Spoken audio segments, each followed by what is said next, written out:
Գրիգոր Խանջյանի ստեղծագործություններից եռամաս մի որմնանկար վերականգնված է։ Հայոց Այբուբեն Վարդանանք վերածնված Հայաստան ստեղծագործությունների մասին է խոսքը, հիմա ավելի մանրամասն կիմանանք մեր հյուրերից։ Այո, քանի որ այս տարի էլ հոբելյանական տարի է, Գրիգոր Խանջյանի 100-ամյակն ենք նշելու, այնպես որ առիթները շատ են ու շտապ ենք ներկայացնել մեր հյուրերին ավելի մանրամասն զրուցելու այս ամենի շուրջ։ Մեր տաղավարում է Գաֆէսճեան արվեստի կենտրոնի ցուցադրությունների գծով տնօրեն Արմեն Եսայանցը, բարի լույս։ Բարի լույս։ Եվ նկարիչ վերականգնող Ավետիս Ստեփանյանը, բարի լույս։ Բարի լույս։ Շատ ուրախ ենք ձեզ մեր տաղավարում տեսնել։ Եվ շնորհավորում ենք աշխատանքների ավարտի հետ կապված։ Վերջապես։ Մի փոքր պատմենք այս երկար ճանապարհը, նախ ինչպես որոշվեց, ինչպես այդ աշխատանքները հասան այն փուլին, երբ պետք էր սկսել վերականգնումը։ Նախ շնորհակալություն հրավերի համար, առաջին անգամ է, որ մենք կիսվում ենք այս նորությամբ, իրականում մենք երկար ամիսներ այս աշխատանքը տարվում էր, բայց մենք սպասում էինք այն փուլին, որ կավարտվի եւ հատկապես նկատի ունենալով հոբելյանական տարին, մենք որոշեցինք այս բարդ գործընթացը վերջի վերջո կյանքի կոչել։ Ասեմ, որ պատմություն շատ հետաքրքիր է, ի սկզբանե Գրիգոր Խանջյանին երկու աշխատանքները, խոսքը Հայոց Այբուբեն եւ Վարդանանք ստեղծագործությունների մասին է, պատվիրել է Վազգեն առաջին կաթողիկոսը, նա դրանք ստվարաթղթերի վրա է ստեղծել, որոնց հիման վրա Ֆրանսիայում գործվել են գոբելեններ, որոնք հայտնվել են վեհափառի նստավայրում, եւ 1981 թվականին, երբ Վարդանանքը եւ Հայոց Այբուբենը նկարիչների տանը ցուցադրվեցին Երևանում, 1983 թվականին Մոսկվայում ցուցադրվեցին, այնքան մեծ արձագանք ստացան այդ պարզապես այդ ստվարաթղթային աշխատանքները, որ դրանք ավտոմատ դարձան հայկական վիզուալ մշակույթի, այսպես առանցքային ստեղծագործություններից մեկը։ Այսօր դրանք դասագրքային են մեր համար, ինչ որ չափով մենք ծանոթ ենք շատ լավ Վարդանանքի պատկերին, Հայոց Այբուբենի ստեղծումը, եւ արդեն 80-ականներին, երբ Կասկադ համալիրը կառուցում էր, Ջիմ Թորոսյանի հետ էլ արդեն համաձայնությամբ եւ պետական որոշում կար, որ առաջին սրահը հենց Կասկադ համալիրի պետք է Գրիգոր Խանջյանը ձևավորի եւ կամ որմնանկարի կամ նույնիսկ խճանկարի, այսպես նույնիսկ գաղափար կար, ձևով ստեղծի, վերստեղծի նորից Հայոց Այբուբենը, Վարդանանքը եւ արդեն սրահի համար նա մտածել էր վերածնունդ աշխատանքը, որ հետագայում դարձավ Հայաստանի վերածնունդ կամ վերածնված Հայաստան, բայց 80-ականներին չստացվեց սկսել, որովհետեւ ամեն ինչ փոխվեց 88 թվականից սկսած, Սպիտակի երկրաշարժը, Կասկադ համալիրի վերակառուցումը, այսինքն կառուցումը կանգնեցվեց 90-ականներին Խանջյանը այսպես ինքը դա կոչում էր իր կարապի երգը, այսպես նվիրումով այդ ցուրտ ու մութ տարիներին դաժան սոցիալ-տնտեսական վիճակում ամեն դեպքում աշխատեց եւ 8 տարվա ընթացքում 3 աշխատանքը գրեթե ավարտեց, վերջին մասը մի քիչ անավարտ մնաց եւ Մամյանը, Հենրիկ Մամյանը մի քիչ աշխատեց, բայց արդեն 90-ականներից սկսած դեռևս երբ աշխատում էր Խանջյանը, որմնանկարները որոշակի խնդիրներ արդեն ունեին վերջում, որովհետև նախ ինչն էր պատճառը։ Հրդեհը, որ եղել էր վերջին կտորի հետ կապված, այդ տարիների նաև եղանակային պայմանները, որ շատ ցուրտ տարիներ էին, նորմալ համակարգ չկար այդ մոթափոխության խոնավային այդ համակարգը, որ պահպանվեր, ու նաև տեխնիկան, որ ինքը օգտագործում էր, ինքը շատ բարդ է այտենց լավ պահպանելու համար, որովհետև հիմա չեմ ուզում շատ ներկայացնեմ, Ավետիսը մանրամասն կխոսի, եւ 2002 թվականից նմուշը հայտնվեց Գաֆէսճեան թանգարան հիմնադրամի հոգացության ներքո, 2009 թվականից դարձավ Գաֆէսճեան արվեստի կենտրոնի մի մասը եւ Խանջյան եւ սրահը հենց վերանվանվեց Գրիգոր Խանջյանի պատվին, այսինքն 2009 թվականից այն միշտ հասանելի է եղել հանրությանը, Խանջյան սրահը, որ այսպես ներառում է այդ հայտնի կոթողային որմնանկարը։ Մենք տարիներ շարունակ փորձում ենք հասկանալ ինչ անենք, ինչպես կարող ենք այն վերականգնել, որովհետև իրականում մասնագիտական խնդիր կար, ովքեր դա պետք է անեն, որովհետև շատ բարդ process էր, եւ ընտանիքի հետ նաեւ համաձայնեցնելով, պայմանավորվելով ժառանգները Գրիգոր Խանջյանի, Սեդա Խանջյանը, Լուսահոգի Արայիկ Խանջյանը, մենք ոնց որ քննարկումների մեջ ենք եւ անցյալ տարի այնպես ստացվեց, դեռևս 2 տարի առաջ նույնիսկ, որ Ռուսաստանաբնակ շատ այսպես ականավոր նկարիչ վերականգնող Նիկոլայ Միխայլովը, ով իրականում հայ է արմատներով եւ երկար տարիների փորձ ունի Հայաստանում տարբեր որմնանկարներ վերականգնելու, ոչ միայն Հայաստանում, այլ Ռուսաստանում բազմաթիվ մրցանակների դափնեկիր է, նա եկավ ուսումնասիրեց աշխատանքը, որոշակի նույնիսկ քիմիական անալիզներ արեցին որոշ նմուշների եւ Գաֆէսճեան թանգարան հիմնադրամի հոգաբարձությունների խորհրդի որոշմամբ մեր հոգաբարձուների խորհուրդը գլխավորությամբ Քեթլին Գաֆեսչյան Բարադարանի որոշեց ամբողջությամբ դա ֆինանսավորել, ստանձնես այս բարդ գործընթացը։ Մենք ամբողջությամբ վերականգնեցինք, շուրջ 5-6 ամիս աշխատեցին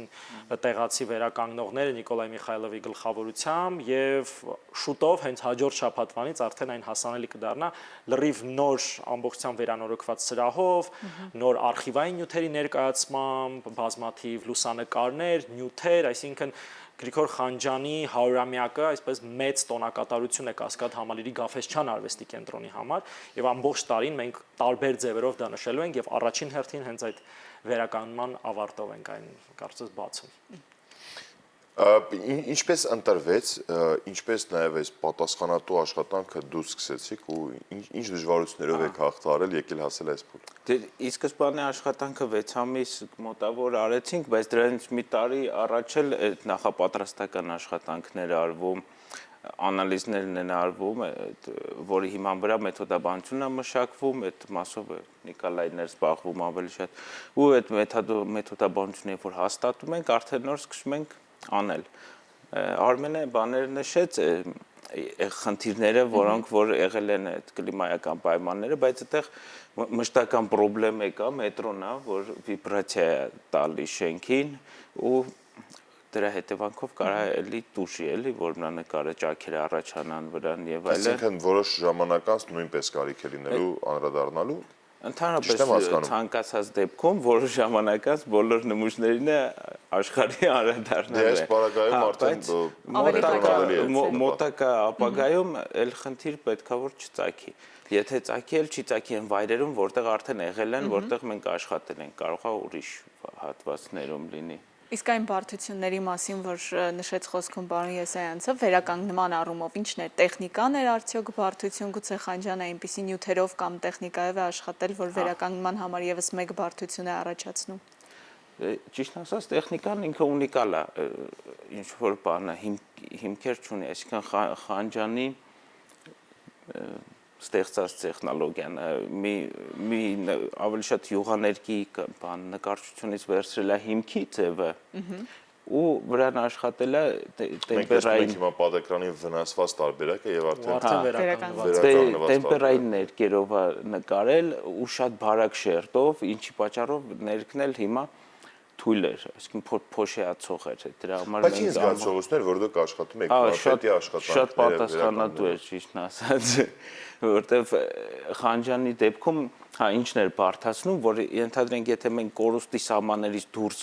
ինչ որ մեր նյութով կպնեինք, առաջ գնայինք, միանգամից հետքը թողում է այդ իր օգտագործած տեխնիկայի պատճառով։ Այսինքն եթե ճաքա մենք մենակ կարող ենք այդ ճաքի շրջանակներում գործենք։ Չենք կարող ընդհանուր փորձենք ամրակայենք իրան կամ նու բարդացնում էր։ Դրա համար էլ տենց երկար տևեց։ Իսկ սկզբանե մենք ավելի կարճ ժամանակում էինք։ Դա ուղղակի պայմաններն են այդ տարիներին եղել, որ այնինչ ձեռքի տակ եղել է այդպես էլ ստեղծագործել վարպետը, Խանջյանը միտումնավոր է։ շատ լավ ներկերով է նկարել եվրոպական Talents ֆիրմայի այդ տարիներին ասեմ ավելին Տիկին Սեդան Գրիգոր դու պատմի ասա լավ դու պատմի հա հնարավորություն ստացվեց որ ընձեռվեց որ Խանջյանի աղջիկը Տիկին Սեդան այդ ներկերը պահել էր ու բերեց իրանք բավականին նորմալ վիճակի էին մի մասը երբ որ մենք տոնավորումներ էինք օգտագործում հենց այդ նույն ներկերով որ ինքը արել էր այդ ներկերով էլ ոնց որ լրացումներ արեցինք Էդի համը ճիշտ է ռեստավրացիայի տեսանկյունից, որ նույն ներկը նույն ձև կաշխատի։ Բայց բախտը ժպտացել է, որ Տիկին Սեդան դե նաև ընտանիքի վերաբերմունքն է, այսինքն իրենք այսպես ասեմ, մենք շատ ենք ժառանգների հետ շփվում, միշտ չի որ նման վերաբերմունք կա ցավոք սրտի, բայց Խանջյանների ընտանիքը իրոք այնքան սիրով ու գուրգուրանքով է պահպանում այդ ժառանգությունը, թե ցուցահանդեսային իմաստով, մենք դեռևս 2016 թվականին 90-ամյակն էր, երբ Գրիգոր Խանջյանի մենք մեծ հետահայաց ցուցադրություն արեցինք, այդ ժամանակ էլ ներկայացրեցինք որոշ նմուշներ կապված էսքիզներ հենց այս աշխատանքի հետ եւ հիմա էլ ցուցասրահում գործելու է ժամանակավոր ցուցադրություն ցուցադրություն, որտեղ տարբեր այդ ստվարաթղթե հատվածներն են ցուցադրվելու, որ ինքը օգտագործել է սրահում, երբ աշխատել է։ Մինչև երբ է լինելու այդ ցուցադրությունը։ Այդ ցուցադրությունը ժամանակում մինչև տարվա վերջ լինելու է, քանի որ տարին այսպես խանջանական է։ Դրա համար մենք նույնիսկ վերականգնման հետ կապված առանձին միջոցառումների շարք ունենք, երբ հայաստանյան տարբեր վերականգնողներ պատմելու են իրենց փորձի մասին, դրան կլինեն ձեռագրեր, որմնանկարներ, դա մենք նախատեսում ենք տարվա ընթացքում։ Եթե կարող ենք փակագծեր մի փոքր բացենք, էլի, ինչ է սպասվելու։ Նախ դե ամսի 27-ին մենք մամուլի ասուլիս ենք ունենալու, որ ներկայացնելու ենք, նույն օրը երեկոյան հատուկ միջոցառում է լինելու մեր հյուրերի համար, բնական է դուք էլ հրավիրված եք, թե հանրանի անդամները, թե արվեստասեր համայնքը, լրագրողներ, տարբեր ձևով բացման առիթով ելույթ է ունենալու նաև Հովեր երգչախումբը, այսինքն ու միջոցառումը այսպես ազդարելու է տարվա սկիզբը։ Ընթացքում նաև կլինեն կրթական ծրագրեր, դասախոսություններ, հանդիպումներ, ասեցի այդ փոքրիկ կոնֆերանսի մասին, որ խոսելու ենք ընդհանրապես վերականգնման մասին, ֆիլմ ենք հիմա պատրաստում նվիրված նմուշին եւ վերականգնման աշխատանքին։ Այս իմաստով նաև ուզում եմ առիթը օգտագործել շնորհակալություն հայտնել հանրային հեռուստաընկերությանը, որովհետեւ մեզ արխիվային նյութեր տրամադրեցին Գրիգոր Խանջյանի, ինչպես է նա սրահում աշխատել, ինչպես հարցազրույցներ տվել եւ տեղում Ջիմ Թորոսյանի հետ ինչպես են նմուշ, այսինքն դրանք այսպես անգնահատելի նյութեր են եւ սա շատ լավ է, որ հենց հանրայինում ենք առաջին անգամ պատմում այս մեր հետաքրքիր արկածի մասին, որը մեզ համար մեծ պատիվ է, որ կարողացանք ամեն դեպքում վերականգնել հատկապես հայոց այբուբեն հատվածը, կներեք Հայաստանի վերածնունդ հատվածը, որ այսպես խնդրահարույց վիճակում է։ Դա է ուզում հարցնել ամենաշատը, որ գո աշխատանքներ վնասված։ Հիմնական այդ վերածնված Հայաստանն էր, որ ամենաշատ խնդիրները կային։ Մեկ էլ հայոց այբուբենը, հետաքրքիր է, որ Վարդանանքը մեջտեղի հատվածը եռանկարի ավելի մեծ ու ծավալուն է, բայց խնդիրները ավելի քիչ էին դրա վրա։ Հիմնականում ճաքեր էին, իսկ որ ներկա առանձնանա պոկվի թափվի, Ես որ նայում եմ ինչպես են աշխատում, լրիվ այսպես ֆիլիգրան մի գործ է, էլի կտորներով առանձին հանում էին այն մասերը, որ վնասված էին, հատուկ պրեսերի հետ, դա այսպես հարթեցնում են, հետո ասենց ասեմ, ոնց որ միկրովիրաբույժի նման ամբողջությամբ պես մոզաիկայի պես հավաքեցին, հիմա այսպես հարթ լրիվ վիճակ է, մենք հատկապես որ տարիներով շփվում ենք այդ որմնանկարի հետ, տեսնում ենք ինչ խնդիրներ կա ու մեր համար էլ շատ ցավալի էր,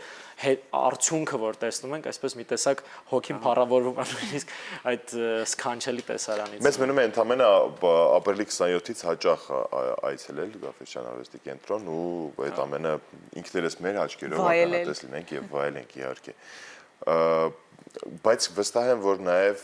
ձեր պաշտոնական կայքեջերից էլ կարելի է ծանոթանալ ծրագրերին, որ օրը ինչ է սպասում, որտեղ ինչ մենք ամենից տարածում ենք եւ սոցիալական ցանցերի միջոցով եւ այսպես եթերի են եկել ինձ թվում է բազմաթիվ մարդիկ կիմանան ինչ է կատարում, բայց ամբողջ սրահը վերափոխվել է, նոր լուսային համակարգ ենք տեղադրել, որ ավելի լավ է բացահայտում։ Մենք ինքներս նույնիսկ որմնանկարի մեջ սկսեցինք նոր բաներ նկատել, չնայած ասենք թե ես 10 տարուց ավել այնտեղ աշխատում եմ, բայց մեկ էլ ասում եմ, վայ, այս դեմքը չէի նկատել, ներքևում ծաղիկներ կան, այսինքն նենց բաներ ես տեսնում, այդ թվում որ շատ մոտիկ է սկսում շփվել ու ինձ թվում է այն այցելուները ովքեր նույնիսկ եղել են արդեն Գաֆէսյան արվեստի կենտրոնի Խանջան սրահում որ նորից գան լրիվ նոր ձևի են բացահայտելու անգամ եթե ակնհայտ չլինի այդ փոփոխությունները որտեղ հենց դրանում է նաև վարպետությունը որ այսպես չտեսնես էլի ինչն է փոխվել այլ քեզ թվա որ լրիվ հենց թարմ նկարված մի աշխատանք է այսինքն այդ իմաստով էլ շատ սքանչելի գործ կատարեցին մեր վերականգնողները տարվա ընթացքում էլի սպասելու ենք ձեզ մեր տաղավարում որովհետև նորությունները Գաֆէսյան արվեստի կենտրոնում շատ են եւ շնորհակալություն այն աշխատանքի համար որ իրականացնում եք կրկին հանդիպելու ակնկալիքով հիմա ավարտենք մեր զրույցը եւ եւս մեկ անգամ շնորհակալություն ձեզ ձեզ լավ օրեք մաղթում ու նաեւ շնորհակալություն մեծ թիմին ովքեր որ այս ընթացքում այս ծավալուն ու մեծ աշխատանքն են արել ձեզ լավ օրվա շարունակություն ենք մաղթում